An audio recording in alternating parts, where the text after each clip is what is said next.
Hi there, my name is Mike, and I like to talk about the media that we watch, read, and play, and today's topic is an interesting convergence of a few different things that I really care about. It gets into art house movies, books, and media studies as a whole. I'm going to do my best to cover all this and more in this video, so feel free to stick around and listen to me get mad about what will probably be a perfectly mediocre movie. So what's going on? Noah Baumbach, director of Marriage Story, Frances Ha, and a common Wes Anderson collaborator, has directed an adaptation of the Don DeLillo novel White Noise. The movie made the festival rounds a few months ago, and now it's getting released on Netflix, I think sometime next week. So this choice of source material on its own is pretty interesting, because within literary circles, White Noise and DeLillo's work as a whole are very well known. But his work really isn't all that well known in the public sphere. It's not incredibly mainstream. The average person probably doesn't know DeLillo. At least that's my general impression. His work falls under the category of literary fiction, and in contrast, the vast majority of book-to-film adaptations are genre fiction, like sci-fi, horror, and mystery work, or really pulpy bestseller books. At the same time, this choice also isn't that surprising for Baumbach, considering that his father, Jonathan Baumbach, was a contemporary of DeLillo, and his writing, in my opinion, blows DeLillo's stuff out of the water. I'm actually a pretty big Jonathan Baumbach fan. So who knows, maybe DeLillo was like coming around for family dinners. I'm pretty sure they were both in New York. There's a lot of room for connections there. On paper, I should be happy about this potential boon to literary fiction as a whole. If this movie performs well, then more people are probably going to be curious about DeLillo's work, and also, hopefully, other work that feels similar in terms of depth and substance. And that really does sound like good news. I am a reasonably big fan of literary fiction, despite really hating the term literary fiction, but not all literary fiction is created equal, and the English majors out there might be surprised to hear that I kind of hate Don DeLillo's White Noise. I've read the thing 3 separate times, years apart, and every single time it has failed to grab me. I'll give a little bit more detail on that later.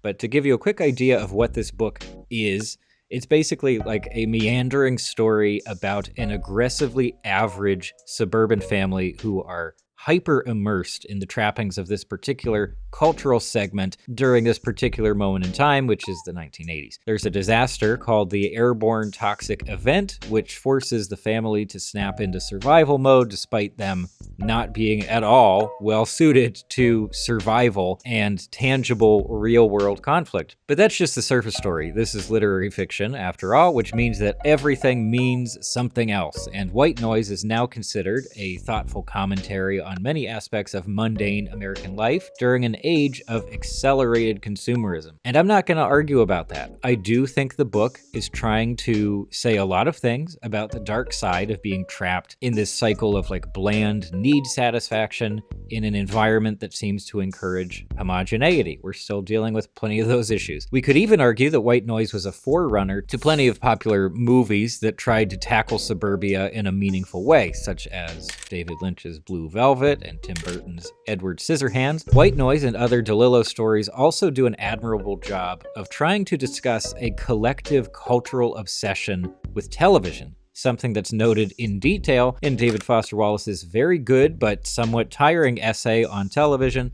titled E Unibus Plurum, which references the famous White Noise scene about the most photographed barn in America. Overall, I am not saying that White Noise doesn't have value. I wouldn't go to that extreme. But I am saying that I kind of hate it. And I'm sad that for a lot of people, this adaptation of White Noise in particular is going to serve as the representative for an era of American fiction writing that I care about a whole lot. So picture this. You're a big fan of, let's say, the Monster Hunter games. And in your interactions with other fans, you've found the community to be very friendly, welcoming, and helpful.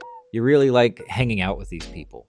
But all of a sudden, a new game comes out, it's really popular, and a local news station wants to cover it. And they want to try to depict like the rabid Monster Hunter fandom to all the normies out there who have never heard of any of this stuff. But for some reason, maybe at random, they choose to interview some crazy fanatic who just lives in cosplay 24/7 and just screams at anyone who doesn't choose what he considers to be an S-tier build. To you, someone who's a member of this community, that is not an accurate representation of the fan base. But for tons of people, this jerk will forever define the Monster Hunter fandom. And that's how I feel about this situation. Based on the source material here and Noah Baumbach's track record, I don't expect this to come across as anything other than pretentious, elitist, and overall pretty mediocre. And those are not terms that I want to be associated with postmodern and metafictionist writing. These are, however, all terms that I associate heavily with Don DeLillo's White Noise, the novel itself. I think that it's dull, I think it's incredibly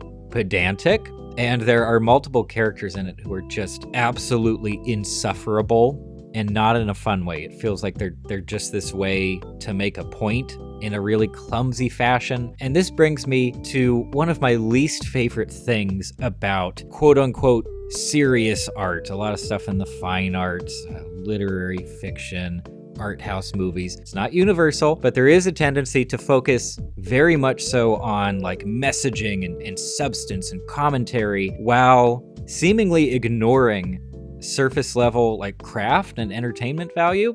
This kind of reminds me of an interview with Mary Warrenoff and Paul Bartel, who were talking about their movie Eating Raoul. It's a classic, please watch it. So Warrenoff had previously worked with Andy Warhol in New York, and at some point the interviewer basically asks her to compare their movie Eating Raoul to a lot of Warhol's work, especially in terms of critiquing consumerism, capitalism, and all that stuff. Now, I'm paraphrasing obviously, but Warrenoff basically says that Warhol dealt with plenty of interesting and important topics in his work, but that he forgot to be entertaining. That reminded me very much of what Warhol was trying to do, to glorify the banal, to take Yes, but Warhol glorified the banal so much that he forgot to be entertaining, whereas we're very entertaining. I love that so much, because when serious art doesn't deliver something immediate and engaging on some level, then there is a huge risk, I think, of leaning into the territory of being pretentious. And work perceived